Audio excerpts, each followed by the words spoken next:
कल cabinet expansion हुआ, आपको भी एक बड़ी जिम्मेदारी, कृषि के बाद अब सहकारिता मिला है क्या?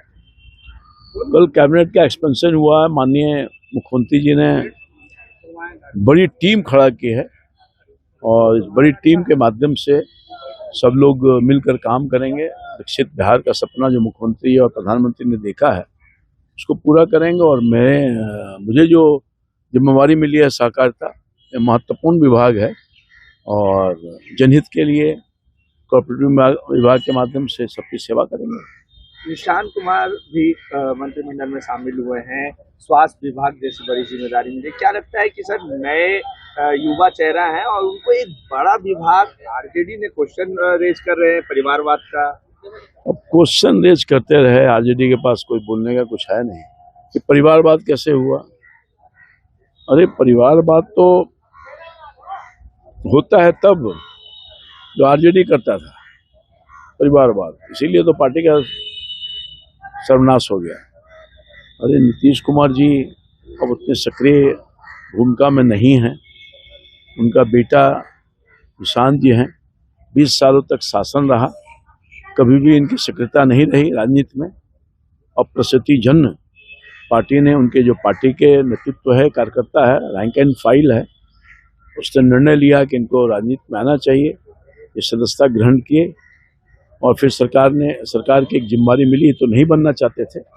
स्पष्ट रूप से आप सब लोगों को मालूम है, पत्रकार हैं, मगर फिर भी पार्टी को लगा कि इनका रहना जरूरी है सरकार में।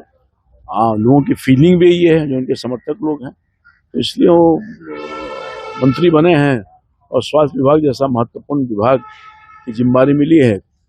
पढ़े हैं, लिखे हैं, इंजीनियर हैं, अच्छे ढंग से काम करेंगे। उनके पिताजी जो काम किया बिहार के लिए, उसके अनुरूप वो भी काम करेंगे, अपने पिता के रास्ते पर चल करके बिहार का और हेल्थ विभाग का कल्याण करेंगे। सर मजबूती मिलेगी उनके आने से पार्टी में भी, और आप लोगों को सहयोगी दल है, क्या आप लोगों में भी नीतीश कुमार की जो कमियां खलती थी अब निशांत कुमार के रूप में वो मजबूती? निश्चित तौर पर वो कमी को, गैप को पूरा करने का सक्षमता है उनमें, और उनकी पार्टी को भी, लाइफ पार्टी को भी, सबको उसका फायदा मिलने वाला है।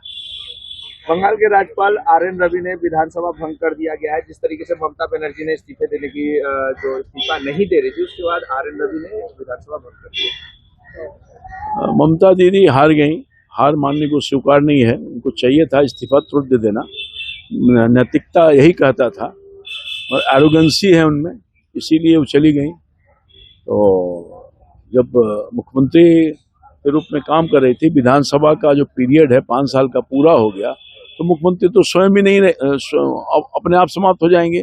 मगर एक प्रक्रिया है, उस प्रक्रिया के अनुसार इस्तीफा नहीं देता है कोई मुख्यमंत्री के रूप में पद पर, तो राज्यपाल जी को यह अधिकार है। महामहिम राज्यपाल जी ने बर्खास्त कर दिया, उचित निर्णय था, यही होना भी था। पश्चिम बंगाल में बीजेपी सरकार गठन की प्रक्रिया तेज हो गई है।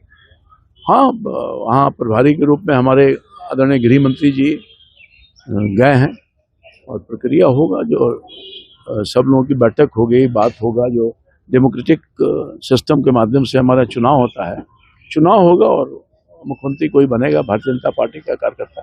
बंगाल में अखिलेश यादव कल बंगाल के दौरे पर थे और उन्होंने चुनाव में धांधली का आरोप लगाया और ममता बनर्जी का समर्थन किया। तो अखिलेश यादव जी क्या करेंगे? समाजवादी पार्टी के हैं, विरोधी दल के नेता हैं, तो क्या कहेंगे वहाँ पर?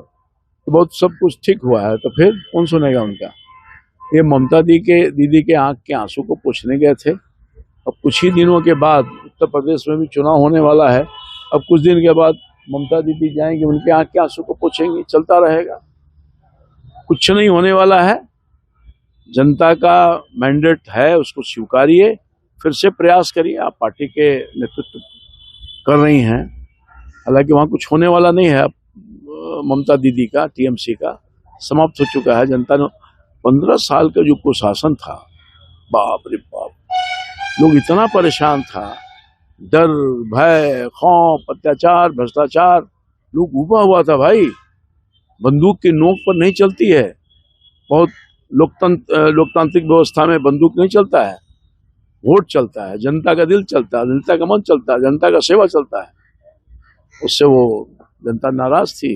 परिवर्तन क्या है? भारतीय जनता पार्टी की सरकार वहां बनेगी बहुत जल्द।